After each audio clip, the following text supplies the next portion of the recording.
मोहन बाबू ने कमरे में घुसते ही कहा, सरप्राइज। सरप्राइज? क्या सरप्राइज है पापा? सुमित उत्सुकता से बोला। सुमित और तान्या, ये लो बगल वाली सोसाइटी में 2 BHK का फ्लैट तुम्हारे लिए। व्हाट? ये आप क्या कह रहे हैं पापा? हमारे लिए अलग से फ्लैट? हम यहाँ खुश हैं पापा। क्यों तान्या?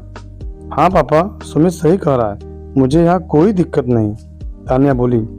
इससे पहले मोहन बाबू कुछ बोले, सुमित बीच में ही बोल पड़ा, और पापा, हर माँ बाप चाहते हैं कि उनकी औलाद उनके पास रहे, तो आपकी ये अलग फ्लैट वाली बात और इतने पैसे कहाँ से आए आपके पास? बेटा, बात ऐसी है, तुम्हारी शादी के लिए बहुत कुछ जोड़ कर रखा था। तुम हमारे इकलौते बेटे जो ठहरे, बड़े अरमान थे, ये करूँगा वो करूँगा, सब धरे के धरे रह गए, क्योंकि तुमने लव मैरिज जो कर ली, तो शादी के तामझाम में होने वाला मेरा खर्चा बच गया, तो उसी से तुम दोनों के लिए एक फ्लैट।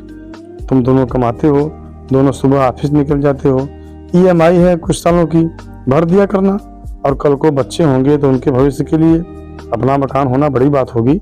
लो संभालो पेपर्स, कहकर मोहन बाबू ने पेपर्स सुमित और तान्या को दे दिए। आखिर दोनों ने पहले तो नानुकुर की, मगर जब मोहन बाबू जिद पर अड़े रहे तो अलग फ्लैट में रहने के लिए राजी हो गए। अपना सामान लिए बगल वाली सोसाइटी में शिफ्ट हो गए। उसी रात सुधा ने मोहन बाबू से पूछा, एक बात पूछूं? हाँ पूछो ना सुधा। ये अलग फ्लैट दिलाने की, मेरा मतलब आप तो सुमित की पसंद भी स्वीकार थी, फिर तान्या को अपने से दूर करने की बात मुझे कुछ अटपटी सी लग रही है। सुधा, अटपटी सी बात जरूर है, मगर बात बड़ी गहरी है। जानती हो सुधा, बचपन से तुमने सुमित की हर तमन्नाओं को, गैर जरूरी इच्छाओं को हर बार पूरा किया, मेरे मना करने के बावजूद। इससे वह थोड़ा अड़ियल जिद्दी सा हो गया था, अपनी मनमर्जी करना, यहाँ तक कि उसने हमारे बिना पूछे, हमारे बिना देखे एक अलग ही समाज की लड़की से गुपचुप शादी कर ली। बच्चे बड़े होकर अपनी जिंदगी के फैसले खुद लेते हैं, ठीक है, मगर क्या हम दोनों उसके दुश्मन थे, जो हमें बताना भी मुनासिब नहीं समझा?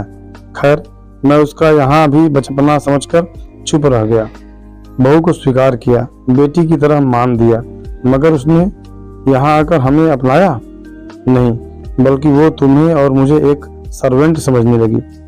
स्वयं से कभी चाय नहीं बनाकर पिलाई। ऑफिस जाते समय, मम्मी आज राजमा चावल आलू गोभी, कभी ये कभी वो, और वो नालायक सुमित, उसे भी शायद हम दोनों नौकर ही लगने लगे थे। मुझे तो आदत है बाहर से सामान वगैरह लेकर आने की, मगर तुम्हें? अब हम बूढ़े हो रहे हैं सुधा, और बुढ़ापे में हर माँ बाप अपने बेटे बहुओं से उम्मीद करते हैं वो उनके लिए जिए, उनके साथ जिए। यहाँ तो तुम्हारे साथ जरा सा नमक तेज होने पर बदतमीजी होने लगी है। उस दिन टीवी देखते हुए अचानक तान्या ने टीवी बंद कर दिया था, बिजली बिल बढ़ जाएगा कहकर। अरे अपने घर में अपने टीवी पर मनपसंद प्रोग्राम नहीं देख सकते क्या हम? मुझे तुम्हारे लिए बहुत बुरा लगा था। मैंने उसे समझाया तो बोली, घर खर्च हम चलाते हैं, बजट बनाकर चलना होगा। तुम और मैं, हमारे लिए तो हमारी पेंशन ही काफ़ी है, और साथ वाला कमरा किराए पर दे देने से हमें एक्स्ट्रा इनकम भी हो जाएगी, जिस पर वह दोनों रहकर अपना हक जमा रहे हैं। देखो, अब ऐसे तो वो यहाँ से जाने चाहते नहीं, तो मैंने ये फ्लैट वाली स्कीम, दोनों लालच में चले गए। अब भरेंगे हर महीने EMI, वहाँ का बिजली बिल, मेंटेनेंस वगैरह स्वयं बनाकर खाएंगे या होटलों से मंगाकर।